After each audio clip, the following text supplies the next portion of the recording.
நிறைவாழ்வு AG சபை வழங்கும் morning மன்னாவிற்கு உங்களை அன்போடு வரவேற்கிறோம். கர்த்தருடைய பரிசுத்த நாமம் மகிமைப்படுவதாக.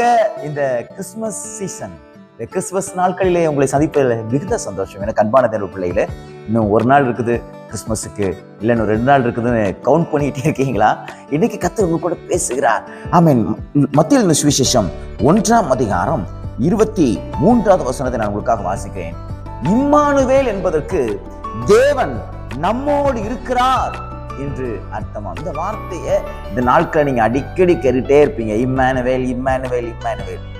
ஏன் ஆண்டவர் நம்மோடு இருக்கும்படியாய் ஒரு பெயரை வைத்தார் என்றால் காரணம் இருக்கிறது.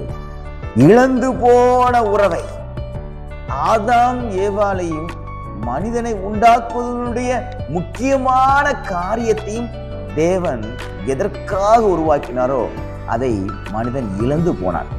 ஆதாமை உருவாக்கி ஏதேன் தோட்டத்துக்குள்ளே வச்சு தன்னோடு கூட வைத்துக் கொண்டார். அவர் உலாவார், பேசுவார், கான்வர்சேஷன், நல்ல ஒரு உரையாடல் இருந்துச்சு. ஆனா அதை பாவத்து நிமித்தமாக துண்டிக்கப்பட்டுச்சு. அதை மீட்கும்படியாக மனிதனிடம், தான் படைத்த மனிதனிடம் இருக்கக்கூடிய உறவை புதுப்பித்துக் கொள்வதற்காகவே இயேசு கிறிஸ்து நமக்காக இந்த பூமியிலே பிறந்தார். எனக்கு அன்பான தேவ பிள்ளைகளே, மனுஷன் கூட உறவை என்ன செஞ்சுக்கிறான்? புதுப்பிக்க மாட்டேங்கிறான். சண்டை போட்டா சேர்ந்துக்க மாட்டேங்கிறான். சேர்ந்து வாழ்ந்து விரும்ப மாட்டேங்கிறான். கணவன் மனைவியும் சண்டை போட்டு டிவோர்ஸ் வாங்கிக்கிறாங்க. பிள்ளைகள் சண்டை போட்டு அம்மா விட்டு தூரம் போயிருது. சில நேரத்துல பிள்ளைகளை பெற்றோரோட சண்டை போட்டு பெற்றோர்களை வீட்டை விட்டு வெளியே விரட்டிடுறாங்க. ஆனா வானத்தையும் பூமி உண்டாக்கின கர்த்தர் நம்ம கூட இருக்கணும், நம்ம கூட பேசணும்னு விருப்பப்பட்டு அவர் இந்த பூமியில மனிதனாய் பிறந்தார். எவ்வளவு அன்பு நிறைந்த தெய்வம் பாருங்க. இதே போல இன்றைக்கு கர்த்தர் உங்களுக்கு செய்வார். என்ன செய்வார் தெரியுமா? பிரிந்து போன உறவுகளை உங்கள் பக்கமாக கொண்டு வருவார். யார் யாரெல்லாம் உங்களை விட்டு தூரம் போனார்களோ, யார் யாரெல்லாம் உங்களை வேண்டாம் என்று பகைத்தார்களோ, அவர்களை எல்லாம் கர்த்தர் உங்க கூட சேர்ப்பார். எப்படி இம்மானுவேலராய் கர்த்தர் உங்க கூட இருக்கிறாரோ, அதே போல உங்களை விட்டு தூரம் போனவங்க எல்லாம் உங்க கூட இருப்பாங்க. நீங்க விரும்பினவங்க, ரொம்ப நாள் ஜெபம் பண்ணிட்டு இருக்கீங்கல்ல, உங்க பிள்ளைகளுக்காக கர்த்தர் அதை செய்வார். ரொம்ப நாள் ஜெபம் பண்ணிட்டு இருக்கீங்கல்ல, உங்க கணவனுக்காக கர்த்தர் அதை செய்வார்.